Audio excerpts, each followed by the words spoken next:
जय श्री कृष्ण। आप सभी को फाल्गुन मास शुक्ल पक्ष आमल की एकादशी की ढेरों शुभकामनाएं। प्रिय दर्शकों, आज के इस वीडियो में हम बात करेंगे आमल की एकादशी का व्रत इस वर्ष 2026 में कब करना है, ये व्रत कैसे करना चाहिए, इसकी विधि के बारे में मैंने पिछली वीडियो में भी बताया था, जिसकी विधि सभी एकादशियों से अलग है। यह विधि भगवान नारायण के द्वारा कही गई है और पद्म पुराण में इसका वर्णन आता है। स्वयं भगवान कृष्ण महाराज युधिष्ठिर को बता रहे हैं और यही वृतांत ब्रह्मदेव ने नारद जी को कहा था कि नारायण ने नश्यों के तपस्या करने के बाद जब वो प्रकट हुए तो इसकी विधि क्या बताई। वो विधि बताऊंगा कि कैसे भगवान नारायण ने परशुराम की पूजा बोली है और कैसे भगवान परशुराम की पूजा करनी चाहिए। घड़े में क्या डालना है, कौन कौन सी वस्तुएं हैं जो डालने को कही गई हैं, घड़े के ऊपर क्या रखना है और भगवान परशुराम को कैसे विराजमान करना है, आंवले की क्या है, ये घड़ा स्थापित कहाँ करना है, और बताऊंगा कि अगर आंवले का वृक्ष आपके पास ना हो तो ये एकादशी की पूजा कैसे होगी, क्योंकि ये संपूर्ण जो पूजा है ना वो आंवले की जड़ में ही कही गई है। अब आंवले का वृक्ष सबके घरों में है नहीं तो क्या किया जा सकता है। आंवले का वृक्ष नहीं है तो पूजन कैसे होगा, कहाँ होगा, इसकी विधि क्या रहेगी, नियम क्या रहेंगे, ये संपूर्ण जानकारी आपको इस वीडियो के माध्यम से मैं प्रदान करूंगा। आपसे निवेदन बस है कि वीडियो यदि थोड़ा सा भी अच्छा लगे तो एक बार लाइक अवश्य कीजिएगा, क्योंकि ये वीडियो बनाने के लिए बहुत से पुराण पढ़ने पड़ते हैं, वहाँ से बड़ा परिश्रम करके मैं जानकारी लेके आता हूँ। जब आप लाइक करते हैं तो महंत सफल जान पड़ती है। व्रत की सफलता के लिए कमेंट बॉक्स में अवश्य लिखिएगा जय श्री हरि या ओम नमो भगवती वासुदेवाय। एक मंत्र बताता हूँ, ओम धात्री नमः, ये इस एकादशी के लिए बड़ा उत्तम मंत्र है। जितना लिखेंगे उतना कल्याण होगा। और आपको वीडियो कैसा, ये कमेंट बॉक्स में लिख के अवश्य बताइएगा। आप देख रहे हैं सनातन धर्म का संसार ज्योतिष संस्थान का प्रतिष्ठित YouTube चैनल सनातन धर्म का संसार धार्मिक। हम यहाँ सभी व्रत और त्योहारों की सही शास्त्रीय जानकारी प्रदान करते हैं। ज्योतिष शास्त्र और पंचांग के आधार पर आपको बताते हैं कौन सी तिथि कब है, व्रत आदि कब करना है, क्या विधि है, क्या नियम है और क्या गलती नहीं करनी।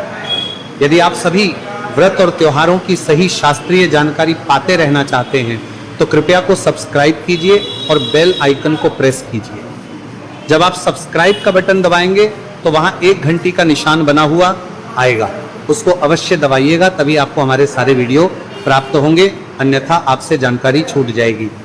प्रिय दर्शकों, आइए अब बात करते हैं आने वाली एकादशी। इसे आमल की एकादशी कहते हैं। प्रिय दर्शकों, आमल की एकादशी के विषय में शास्त्रों में बहुत कुछ लिखा है। ये एकादशी महत्वपूर्ण इसलिए है क्योंकि जो आंवला है ना, ये स्वयं भगवान के श्रीमुख से प्रकट हुआ है। स्वयं वाशिष्ठ जी महाराज मानदाता को सुना रहे हैं। आंवले की उत्पत्ति भगवान के श्री हुई है और जहाँ आंवल की वृक्ष होता है वहाँ नारायण ही नहीं, अन्य सभी देवी देवता भी विराजमान होते हैं। श्री वशिष्ठ कहते हैं कि इसके जो मूल है ना, मूल में भगवान विष्णु का वास है, इसके ऊपर ब्रह्मा का वास है, इसके स्कंद में परमेश्वर भगवान रुद्र बसते हैं, इसकी जो शाखाएं हैं उन शाखाओं में मुनि बसते हैं, टहनियों में देवता बसते हैं और पत्तों में वसु बसते हैं, फूलों में मरुदगण हैं तथा फलों में समस्त प्रजापति वास करते हैं। कि सर्वदेवमयी बताई गई है। आंवल की कोई साधारण वृक्ष नहीं है, सभी देवता इसमें विराजमान हैं।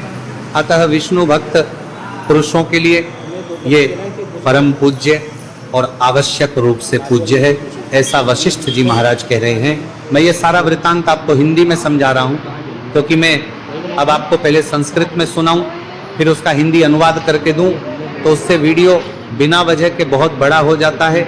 मेरा प्रयास है कि मैं एक ही भाषा में चलूं। कहते हैं कि जब आमलकी की उत्पत्ति हुई तो सभी लोग वहाँ एकत्र हो गए, चाहे यशी मुनि तपस्वी देव सब वहाँ एकत्र हुए। तब वहाँ आकाशवाणी हुई। आकाशवाणी ने कहा कि जो समस्त भूतों के कर्ता और समस्त भवनों के श्रेष्ठा हैं उन्हें विद्वान पुरुष भी कठिनता से देख पाते हैं, वही सनातन विष्णु में हूँ। ये सुनकर सबको बड़ा आश्चर्य हुआ। सभी ऋषिगणों ने भगवान नारायण की स्तुति की और स्तुति करके भगवान से एक प्रश्न किया, यदि आप हमसे संतुष्ट हैं तो हमें कोई एक ऐसा व्रत बतलाइए जो स्वर्ग और मोक्ष का फल प्रदान करने वाला है और के सभी संकटों को हरने वाला है। तब भगवान श्री विष्णु बोले, महर्षियों, फाल्गुन शुक्ल पक्ष में यदि पुष्य नक्षत्र से युक्त द्वादशी हो तो वह महान पुण्य देने वाली हो और बड़े पातकों का नाश करने वाली होती है। ब्रजवरूप फाल्गुन शुक्ल आमल की एकादशी एक ऐसा व्रत है जो आपके सभी मनोरथों को सिद्ध करने वाली है। आमल की एकादशी में आंवले के वृक्ष के पास जाकर वहां रात्रि में जागरण करना चाहिए। इससे मनुष्य सब पापों से जाता है और सहस्त्र गोदान का फल प्राप्त करता है। विप्रगणों, यह आमल की एकादशी व्रतों में उत्तम व्रत है जिसे मैंने तुम्हें यहाँ बतलाया है। तो भगवान विष्णु के द्वारा स्वयं कहा गया है कि ये व्रतों में सर्वश्रेष्ठ व्रत है, इसको आपको अवश्य करना चाहिए। ये मनुष्य के परलोक को सुधारता है, स्वर्ग प्रदान करता है, मोक्ष प्रदान करता है। तब ऋषियों ने कहा कि हे प्रभु, इसकी विधि क्या है, कैसे ये व्रत किया जाना चाहिए, कि स्नान की विधि क्या है, दान क्या करना चाहिए, किसका और कैसे पूजन करना चाहिए, क्या इसके मंत्र है, वो भी हमें बताइए। तब भगवान विष्णु ने इस एकादशी का संपूर्ण विधि, पूजन, नियम आदि का वर्णन किया। अब मैं आपको वो बताता हूँ। एकादशी के दिन प्रातःकाल सूर्योदय से पहले उठिएगा। उठने के बाद दंत धावन करेंगे। तो जो आपका ये मंजन और पेस्ट आप प्रयोग करते हैं ना, इसका प्रयोग ना कीजिएगा, क्योंकि ये दोनों में ही, चाहे मंजन हो या पेस्ट हो, उसमें केमिकल आता है या नमक आता है और दोनों व्रत खंडित करते हैं। अगर आपके पास व्रत वाला मंजन है तो वो आप प्रयोग, भगवान कहते हैं कि मन ही मन पहले उठ के ये संकल्प करना चाहिए कि हे प्रभु, मैं आज एकादशी को निराहार रहकर दूसरे दिन भोजन करूंगा और इस प्रकार से यह व्रत करूंगा। मुझे आप अपनी शरण में रखें। आप स्नान आदि करेंगे। स्नान की विशेष विधि यहाँ भगवान ने कही है। भगवान कहते हैं कि चाहे आप स्नान घर में करें, नदी पर करें, पोखर में करें, कुएं पर करें, आपको मृत्तिका लगाकर, शरीर पर मिट्टी लगाकर स्नान करना चाहिए। कहेंगे पंडित जी मिट्टी कहाँ से लाएंगे आज के समय में? आप सभी के घर में तुलसी का पौधा होगा, वहाँ से थोड़ी सी तुलसी की वृत्तिका ले लीजिएगा, मिट्टी ले लीजिएगा, उसे मुल्तानी मिट्टी में मिला लीजिएगा या आप उबटन बना लीजिएगा, उबटन का प्रयोग कर लीजिएगा। नहीं कहूँगा कि आप कहीं से भी कोई भी मिट्टी लगा के स्नान करें, पर जो विधि है यहाँ पे मैं वो बता रहा हूँ और उसका आज के समय के हिसाब से क्या आप उसमें कर सकते हैं वो भी साथ में बता रहा हूँ। तो आप उबटन प्रयोग कर लीजिएगा और मंत्र जो है ना, इसको अवश्य आपने उस समय पढ़ना चाहिए। अगर आप संस्कृत में ना पढ़ पाए तो आप देख लीजिए, मैं आपको हिंदी भी इसकी बता देता हूँ। उसको आप हिंदी में आप मन ही मन बोल लीजिएगा। ओम कांत रथ क्रांते विष्णु क्रांते वसुंधरे मृत्यु के हर में पापम जन्मों कोट्या समर्जित। इसका अर्थ है कि हे वसुंधरे, तुम्हारे ऊपर अश्व और रथ चला करते हैं तथा वामन, भगवान ने वामन अवतार के समय भगवान विष्णु ने तुम्हें अपने पैरों से नापा था, अर्थात तुम पर भगवान के भी पैर पड़े हैं। हे मृत्यु के, मैंने करोड़ों जन्मों में जो पाप किए हैं, मेरे उन सब पापों को हर लो, उन सब का नाश कर दो। ये मंत्र बोलते हुए मिट्टी शरीर पर लगाई और उसके बाद स्नान करें। स्नान का भी एक मंत्र है जो भगवान के द्वारा कहा गया है। ओम गहुगे चमुने चैव गोदावरी सरस्वती नर्मदे सिंधु कावेरी जलेस्मिन सन्निधिं कुरु। जल की यधिष्ठात्री देवी माता, तुम संपूर्ण भूतों के लिए जीवन हो, वही जीवन जो स्वेदज और उद्भिज जाति के जीवों का भी रक्षक है। तुम रसों की स्वामिनी हो, तुम्हें नमस्कार है। आज मैं संपूर्ण तीर्थों, कुंडों, झरनों, नदियों, देव संबंधी सरोवरों में स्नान कर चुका हूँ। मेरा यह स्नान उक्त सभी स्नानों का फल देने वाला हो। इस प्रकार से निवेदन करते हुए आप स्नान का जल अपने शरीर पर डालते हुए स्नान कीजिए। स्नान करने के बाद स्वच्छ वस्त्र धारण माता तुलसी का पूजन करेंगे, अर्थात माता तुलसी को जलादि अर्पित कीजिए। एकादशी के दिन तुलसी पत्र नहीं उतारने हैं, नहीं तोड़ने हैं, और द्वादशी के दिन भी नहीं। एकादशी को तुलसी पूजन कर सकते हैं, माँ तुलसी को जलादि दे सकते हैं।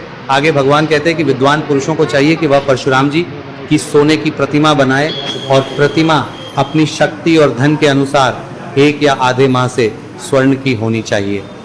तो अब मैं आपको बताता हूँ कि सामग्री क्या चाहिए। उस सामग्री को एक बार आप नोट कर लीजिए। वो सारी सामग्री आप एकत्र कर लीजिएगा सामग्री के रूप में। भगवान परशुराम की कोई प्रतिमा आपके पास होनी चाहिए। स्वर्ण की लिखी है, पर सबके पास स्वर्ण की हो नहीं सकती। आपके पास तांबर हो, तांबर लीजिए।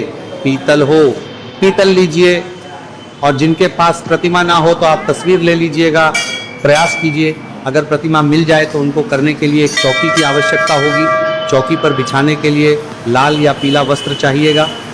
एक घड़े की आवश्यकता होगी। मैं आज ही बता दूं कि ये जो घड़ा है बाद में ब्राह्मण को दान दिया जाएगा, तो घड़े की व्यवस्था करनी चाहिए।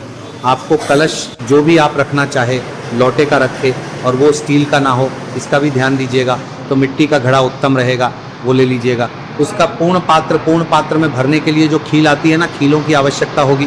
कलश में डालने के लिए पंचरत्न लीजिएगा और थोड़ा सा चंदन अवश्य ले लीजिएगा।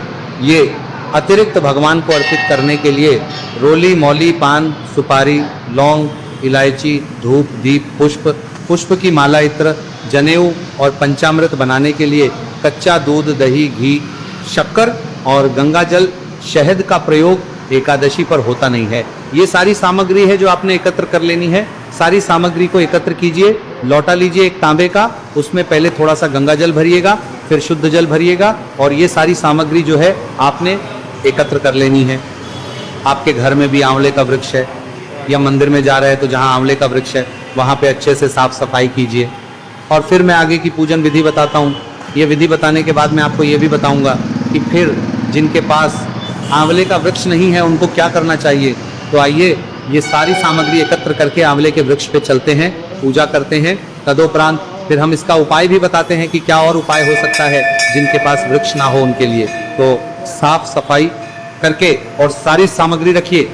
लोटे में जो जल भरा, पहले उस जल का वहाँ छिड़काव कीजिए आंवले के आसपास चारों तरफ, और जिस स्थान पर पूजन करना है मंत्र हम पढ़ देते हैं। ओम अपवित्र पवित्रो व सर्वावस्थां गतोन्पि वयः स्मरेत पुंडरीकाक्षं स बाह्याभ्यंतर शुचिः। इस प्रकार से आपने स्थान को शुद्ध किया है, सामग्री को भी शुद्ध पवित्र किया है। अब आप चौकी बिछाइए, चौकी के ऊपर वस्त्र बिछाइए, उस पर या तो गेहूं रखिए या कोई और अनाज है आपके पास तो वो रखिए। उसके ऊपर आप कलश को रख दीजिए। जो कलश रखा जाएगा ये जल से भरा हुआ होना चाहिए। मंत्र पूजा के द्वारा और मंत्रों के द्वारा इसकी हम स्थापना करवाएंगे। जब हम पूजा विधि बताएंगे ना पूरी, उसमें मंत्रों के साथ, क्योंकि यहाँ अभी अगर मंत्र भी पढ़ने लगेंगे तो फिर बहुत बड़ा वीडियो हो जाएगा। तो कलश को आप स्थापित कीजिए। कलश में जो पंचरत्न हमने आपको बोले हैं, जो पूजा पाठ की दुकान से आपको मिल जाएंगे, वो डाल दीजिएगा। दिव्य गंध, इत्र आदि डाल दीजिएगा। उसके अंदर थोड़ा सा सफ़ेद चंदन आदि लगा दीजिएगा और उसके चारों ओर आपको दीप प्रज्वलित करने हैं।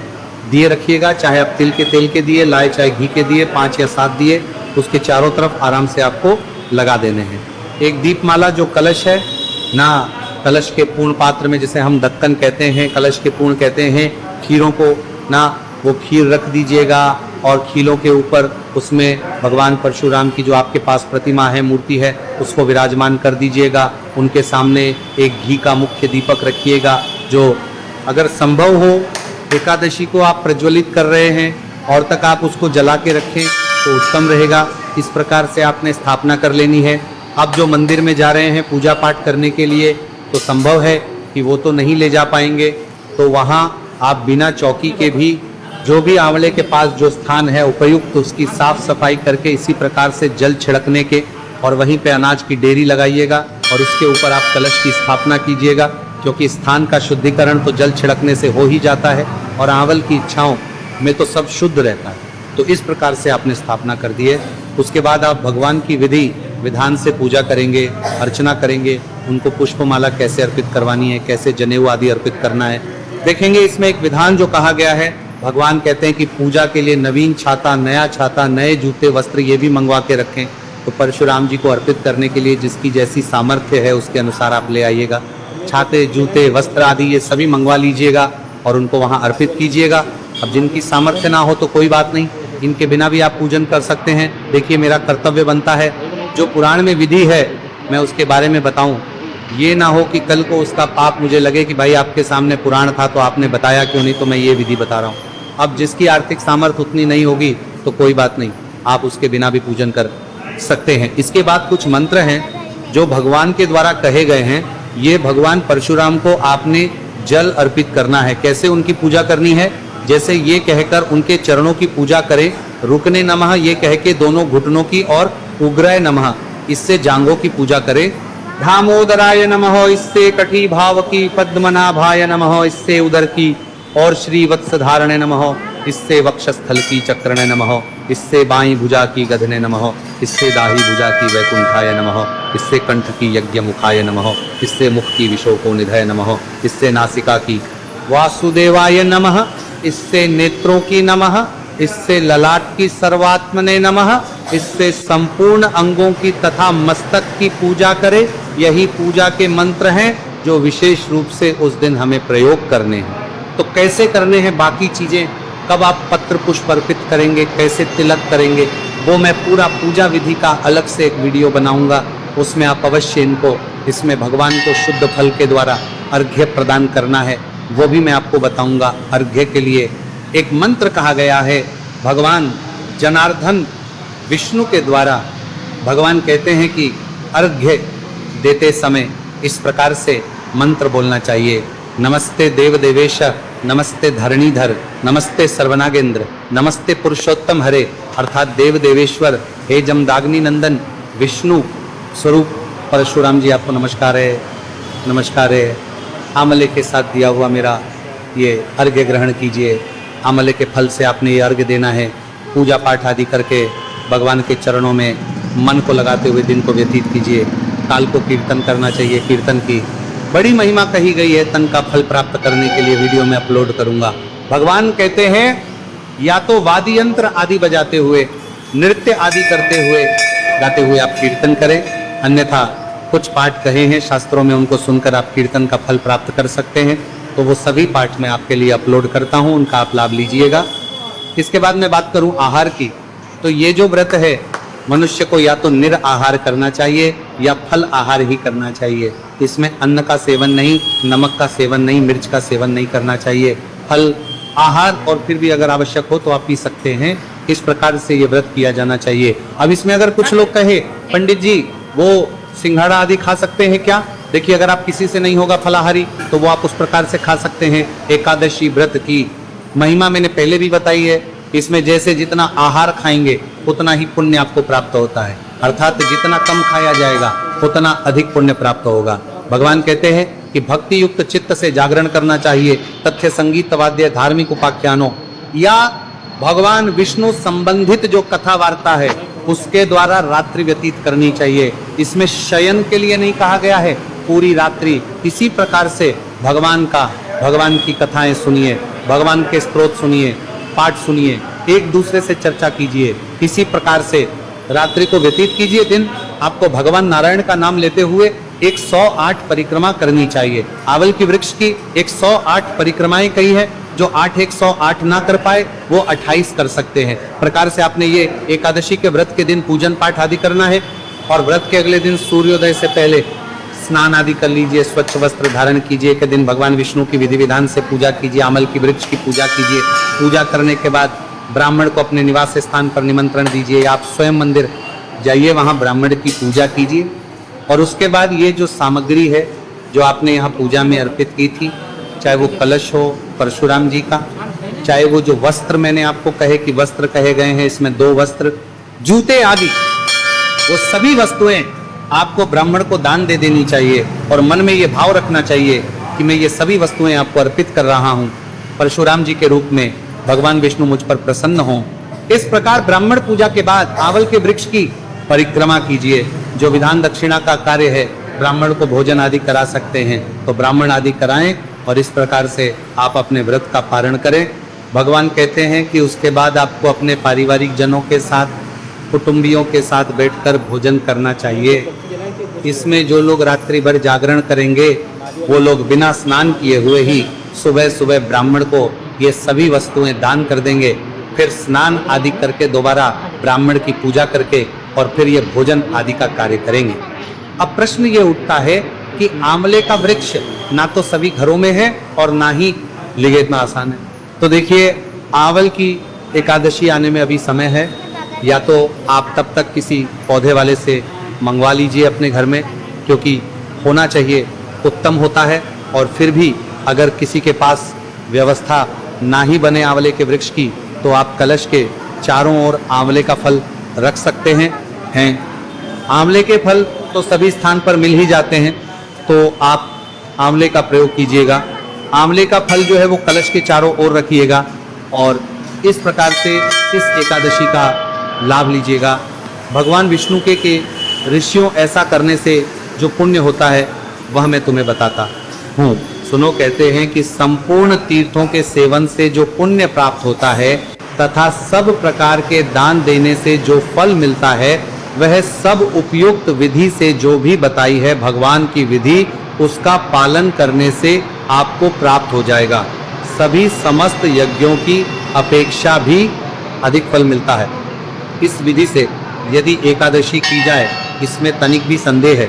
यह व्रत सब व्रतों उत्तम है जिसका मैंने वर्णन किया है। इस प्रकार से भगवान नारायण अपना वरदान पूर्ण करते हैं।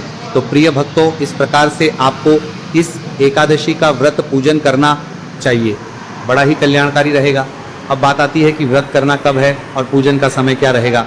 देखिए, एकादशी तिथि की शुरुआत हो रही है 26 तारीख को रात्रि को 12:33 पर, अर्थात 26 की मध्य रात्रि जब 27 लग जाएगी 12:33 पर, तो एकादशी शुरू हो जाएगी और यह तारीख को